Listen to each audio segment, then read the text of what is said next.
This is the piece of shorter mohair we're going to be using to make pip, and the first thing you need to do is determine your pile direction, and you do that by sliding your hand over the fur, and if it slides down smoothly, that is the correct direction it needs to follow.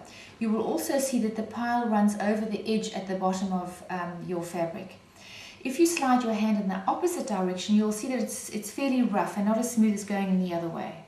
To mark it properly, take a pen, and once you've determined the pile direction, put an arrow on the reverse because your templates need to match up with that. We're now going to flip the mohair over so that you can work directly on the backing with your templates, because it's far easier to cut it out and mark it from the back. Now, if you look at the leg shape, you will notice that the pattern layout is on the bottom of that particular template, and this is how you're going to place each template onto the fabric so that you fit them all in. This is what your templates will look like laid out on the reverse of your fabric on the backing. Once you've done that, you're then going to start tracing around each shape, and you do that by taking a pen, securely positioning the template onto the backing, and very carefully tracing around each shape. You can use a ballpoint pen or a sharp pencil, bearing in mind that when you do come to cut it, you need to cut that line off. Once you have traced around that template, this is what it will look like on the backing of the fur. You then continue to do the others, and it's important to remember to mark your joint placement marks as well as your openings on each template. This particular one is the body shape. It has darts at the base and at the neck, so those need to be traced. Go all the way around the body, and again you can carefully slide the body shape away and mark the openings, because that is where you will stop and start stitching, and then position your template back on again and mark your joint placement marks.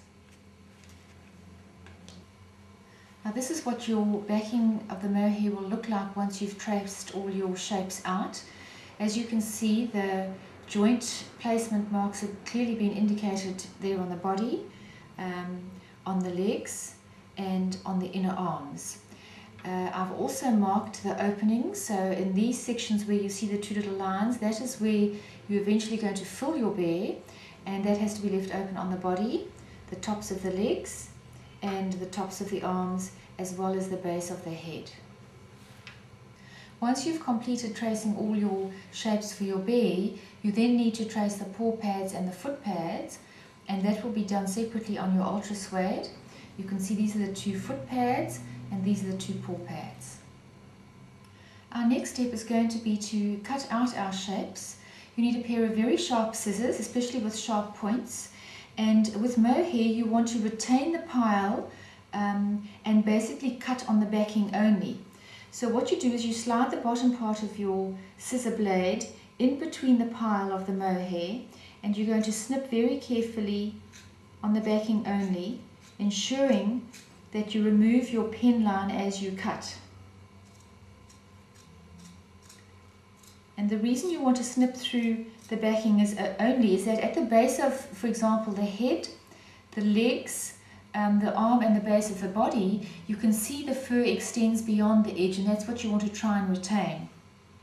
Once you've cut all your shapes out, you're then going to also cut out your ultra suede, and remember that here too you also need to remove your pen marking line off as you cut it.